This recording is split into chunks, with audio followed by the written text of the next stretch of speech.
Hello. This is Mrs. Countryman, and I'm going to be reading out of Charlotte's Web this evening, Chapter 7. So follow along with me.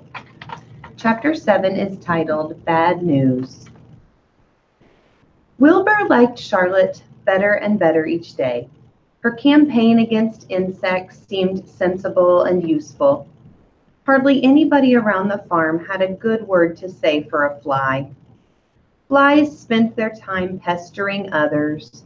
The cows hated them, the horses detested them, the sheep loathed them. Mr. and Mrs. Zuckerman were always complaining about them and putting up screens. Wilbur admired the way Charlotte managed. He was particularly glad that she always put her victim to sleep before eating it. "It's real thoughtful of you to do that, Charlotte," he said. "Yes," she replied in her sweet musical voice. "I always give them an anesthetic so they won't feel pain. It's a little service I throw in." As the days went by, Wilbur grew and grew. He ate 3 big meals a day. He spent long hours lying on his side, half asleep, dreaming pleasant dreams.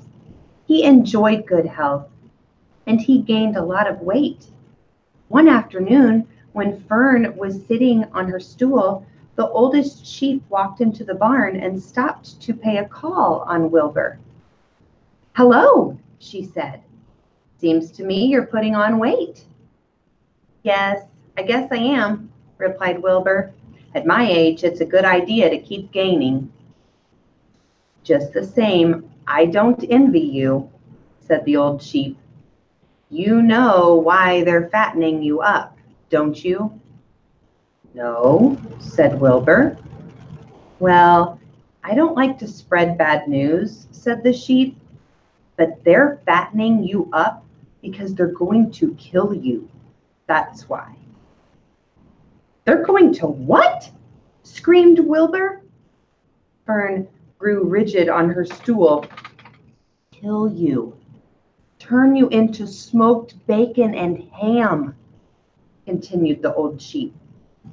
"Almost all young pigs get murdered by the farmer as soon as the real cold weather sets in.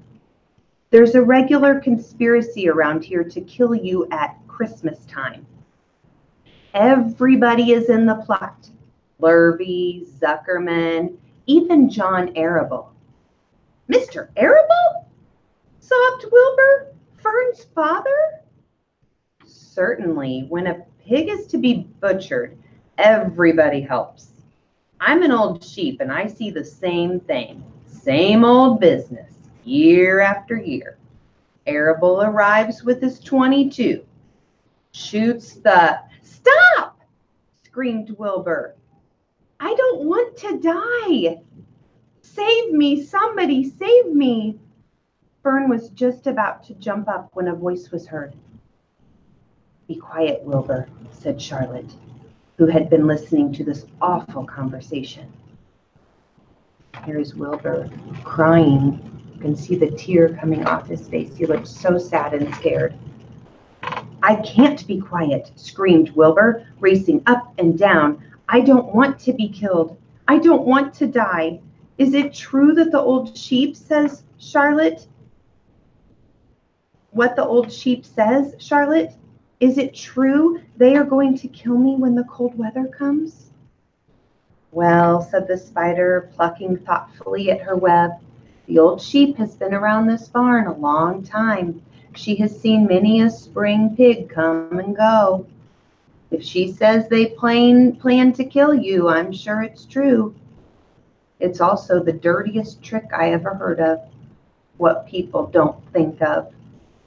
Wilbur burst into tears. "I don't want to die," he moaned. "I want to stay alive right here in my comfortable manure pile with all my friends.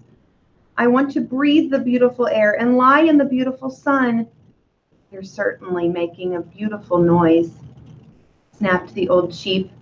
"I don't want to die," screamed Wilbur, throwing himself to the ground. "You shall not die," said Charlotte briskly. What? Really? Cried Wilbur. Who's going to save me? I am, said Charlotte. How? Asked Wilbur. That seems to be seen. That remains to be seen. But I am going to save you, and I want you to quiet down immediately. You're carrying on in a childish way.